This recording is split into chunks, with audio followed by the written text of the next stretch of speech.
My name is Minh, a final year student majoring in information technology, and the dark web has always been a fascinating topic during gatherings with friends. Despite hearing countless frightening stories about the secrets and suspicious activities that occur there, I couldn't help but be curious about this world. One night, after finishing my work and feeling exhausted, I recalled the tales of a classmate. He said, "On the dark web, you can find everything from stolen identities, counterfeit money, to even people offering to do unimaginable jobs." That thought lingered in my mind. I began preparing for my journey. With my knowledge of security, I felt confident that I could protect myself. I downloaded the Tor browser, a browser that allows access to anonymous websites on the dark web. To be safe, I also installed a VPN and set up security programs on my device. Everything was ready. I would just take a peek and then leave. But as they say, you can never fully understand the danger of something until you experience it yourself. I entered the first address I found on a dark web forum, a black market site called Midnight Market. As soon as the page loaded, a series of categories appeared: hacked bank accounts, credit cards, personal data, and various other illegal goods. My eyes stopped at the special services section. Here, people advertised sensitive information, offered hacking services, and even hired people to carry out illegal jobs. I shuddered but couldn't look away. Then I encountered a user named Silent Spectre. He seemed to be a professional, with a post offering special security services. Curiously, I sent him a message asking about his services. "Welcome, stranger. To survive on the dark web, you might need my help. Want to know more?" His first message sounded like a warning, but instead of retreating, I responded, almost instinctively.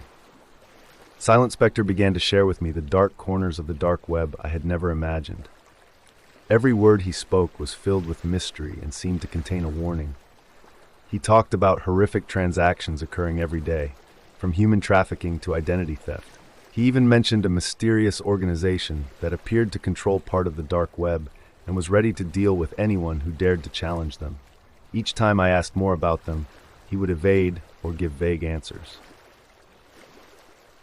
The terrifying discoveries. To enhance the story, you can describe in more detail how Minh explores the darker aspects of the dark web. For example, as Minh delves deeper, he discovers content about organ trafficking, services to hire hitmen, and bizarre communities like the Shadow Hunters, a group that stalks and targets ordinary people in real life. Each time Minh investigates further, he receives ominous warnings from Silent Spectre. "Stop now, or they will come for you." The cost of curiosity. Minh continues to probe and becomes obsessed with a password-protected website called Project Zero. This site belonged to a mysterious organization that Silent Spectre had warned him about earlier. Unable to resist, Minh attempts to crack the code to access the site. However, just as the site opens, a bright red notification appears on Minh's computer. Marked, "No escape." Minh feels a chill run down his spine. This organization knows of his presence, and they won't allow anyone to leave unscathed after witnessing the content of Project Zero. The desperate escape. Minh tries to close the site and erase his tracks, but realizes it's too late. Anonymous calls begin to come in, and both his phone and computer are compromised. He panics, trying to call friends, but no one answers. He feels trapped in a snare of his own making. The next day, Minh receives a message: "We've found you. Nowhere is safe." In the end, I had to move, cut off all contact with friends, delete all social media accounts, and completely abandon the internet.